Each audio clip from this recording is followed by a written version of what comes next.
ఈ లోకంలో కూడా అంధుడిగా అవిటివాడిగా పుట్టాడంటే దానికి కారణం మాత్రం దేవుడే.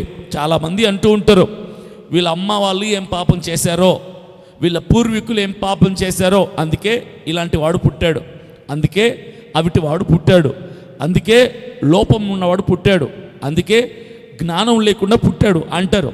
ఎవరి పాపము ఈ లోకంలో శాపముగా మార్చి బిడ్డల మీద చూపించాడు దేవుడు. మనుషులు చేసే పాపాన్ని బట్టి ఈ లోకంలో శిక్ష ఉంటుంది, మరణించిన తర్వాత నరకంలో శిక్ష ఉంటుంది. అంతే తప్ప ఒకరు చేసిన పాపం అది బిడ్డలకి శాపముగా మారి అది జన్మిస్తున్నటువంటి వారి మీద ప్రభావం చూపదు, ఇంపాక్ట్ చేయదు, ఇన్ఫ్లుయెన్స్ చూపించదు వాళ్ళ మీద. ఎందుకంటే తల్లి గర్భంలో ఉన్న బిడ్డ మీద తల్లి చేసిన పాపం రాదు, తండ్రి చేసిన పాపం రాదు, అవిటితనంగా వాళ్ళని పుట్టనివ్వదు. అవిటితనంతో ఒకడు పుట్టాడంటే అది మనుషులు చేసిన పాపం, తల్లిదండ్రులు పూర్వీకులు చేసిన పాపముని బట్టి కాదు, కేవలం దేవుడి సంకల్పం ఆ బిడ్డ పట్ల అలాగుంది అని అర్థం. దేవుని సంకల్పం, దేవుని ఉద్దేశం ఆ బిడ్డ పట్ల అలాగుంది అని అర్థం. అంతే తప్ప మనుషుల పాపము ఎప్పుడు బిడ్డల్ని అవిటి వాళ్ళుగా పుట్టనివ్వదు. అయితే ఇక్కడ అవిటివాడు, కళ్ళు లేనివాడు, అంధుడు, గుడ్డివాడు ఆ రోడ్డు మీద దాదాపుగా కొన్ని సంవత్సరాల నుంచి బిచ్చమెత్తుకుంటున్నాడు, అడుక్కుంటున్నాడు. ఆ రోడ్డు మీద వెళ్ళే ప్రతి ఒక్కరి దగ్గర చేయి చాపి అడుక్కునేవాడు. ఆ వచ్చినటువంటి ధనంతో అతను 3 పూటల కడుపు నింపుకొని జీవనాన్ని సాగిస్తూ ఉన్నాడు. ఆ సమయంలో ఆ ప్రాంతంలో ఎరికో పట్టణానికి యేసుక్రీస్తు ప్రభువుల వారు వచ్చారు. ఆయన వెంబడి ఎందరో జనాలు అరుచుకుంటూ కేకలు వేస్తూ ఆనందంతో అరుస్తూ వెళ్తూ ఉంటే ఈ గుడ్డివాడికి ఆ చప్పుడు, ఆ యొక్క కేకల ధ్వని వినపడింది. ఎప్పుడైతే ఆ ధ్వనిని, ఆ చప్పుడిని, ఆ సౌండ్ విన్నాడో ఎవరినో కాలు పట్టుకొని కింద కూర్చున్నాడు కదా, నడుచుకుంటూ వెళ్తుంటే ఒక అతని కాలు పట్టుకున్నాడు. సార్ ఏంటి ఈ చప్పుడేంటి, ఎవరు వచ్చారు, ఎవరైనా రాజు వచ్చాడా, నాయకుడు వచ్చాడా, సెలబ్రిటీ వచ్చాడా, ఆ కేకలేంటి అని ఆ గుడ్డివాడు ఒక అతన్ని నిలిపి అడిగాడు. అడిగితే అతను అన్నాడు, మన ప్రాంతానికి యేసుక్రీస్తు ప్రభువుల వారు వచ్చాడు, యేసయ్య వచ్చాడు అని చెప్పాడు. ఎప్పుడైతే ఆ మాట గుడ్డివాడికి చెప్పాడో అప్పటి వరకు అనేకుల దగ్గర చెయ్యి చాపి డబ్బు అడిగిన వాడు అనేకులని చెయ్యి చాపి డబ్బు అడిగాడు, బట్ట అడిగాడు, భోజనం అడిగాడు, బ్రతుకు తెరువు కోసం, జీవనాన్ని సాగించుకోవటం కోసం అందరి దగ్గర చెయ్యి చాపటానికి ఇష్టపడేవాడు. ఒక్కసారిగా ఒక ఆశ కలిగింది. అదేంటో తెలుసా, నాకు చూపునివ్వమని అడగాలి అని ఆశ కలిగింది అతనికి.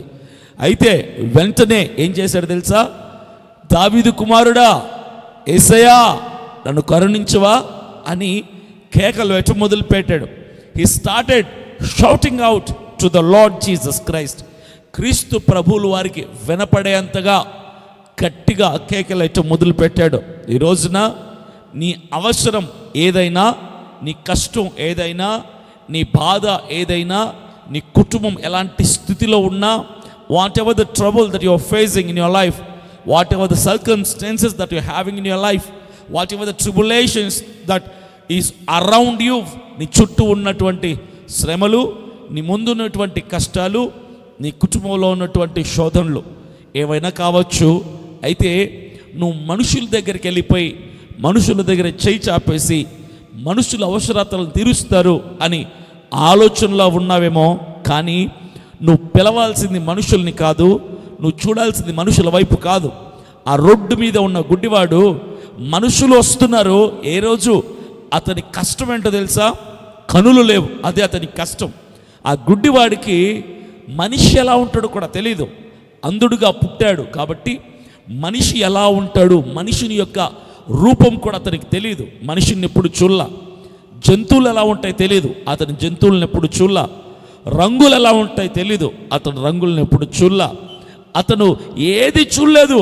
అంధుడిగా పుట్టాడు, వినికిడితో బతికేస్తున్నాడు అంతే. అతను ఎప్పుడు ఎవరిని నాకు చూపునిస్తావా అని అడుక్కోలా, నాకు కనులనిస్తావా అని అడగల, నాకు దృష్టినిస్తావా అని అడగల. వాడు పుట్టుగుడ్డివాడు, దాదాపుగా వాడి వయసు ఒక 35 సంవత్సరాలు ఉండొచ్చు. 35 సంవత్సరాల నుంచి కూడా వాడు చేస్తున్న పని, వాడి ప్రొఫెషన్, వాడి వృత్తి ఏంటో తెలుసా? రోడ్డు మీద అటు ఇటు తిరుగుతున్న వాళ్ళని డబ్బు, భోజనం, వస్త్రాలు అడుగుకోవడం మాత్రమే వాడి పని. అయితే మొదటిసారి వాడికి వచ్చినటువంటి ఆలోచన ఏంటో తెలుసా? నాకు చూపును అడగాలి అనే ఆలోచన వచ్చింది. అన్ని రోజులు, అన్ని సంవత్సరాలు అడుక్కుంటున్న వాడు మనుషుల్ని చూపిస్తావా, దృష్టినిస్తావా అని ఎందుకు అడగలేదు తెలుసా? ఆ గుడ్డివాడికి తెలుసు, మనుషులు ఎవరు కూడా నాకు అంధత్వం నుంచి విడుదలని కలుగు చేయలేరు, నాకు దృష్టిని ఇవ్వలేరు, నాకు కనుచూపుని ఇవ్వలేరు అని తెలుసు. ఆ సత్యం తెలిసిన వాడు కాబట్టే ఎవరిని అడగల. మొదటిసారి క్రీస్తు ప్రభువులు వారు ఆ ప్రాంతానికి రాగా ఒకరి ద్వారా అతను తెలుసుకున్నాడు, యేసుక్రీస్తు ప్రభువులు వారు ఈ ప్రాంతానికి వచ్చారు. అప్పటి వరకు వాడు ఎన్నో మార్లు క్రీస్తు ప్రభువులు వారుగా చేసినటువంటి అద్భుత కార్యాలను గురించి విన్నాడు, చాలా విన్నాడు. కానీ అతను ఆయన దగ్గరికి వెళ్ళటానికి, ఆయనకు సమీపముగా వెళ్ళటానికి కళ్ళు లేవు, నడుచుకొని వెళ్ళటానికి, తీసుకెళ్ళటానికి అతని చుట్టూ ఎవరు లేరు. బంధువులు, స్నేహితులు, ప్రేమించేవారు ఎవరు లేరు. ఎందుకంటే అంధుడు, వాడెవడికి పనికిరాడు. కాబట్టి వాడు ఒంటరి వాడే. He was alone, he was sitting there and begging to the people.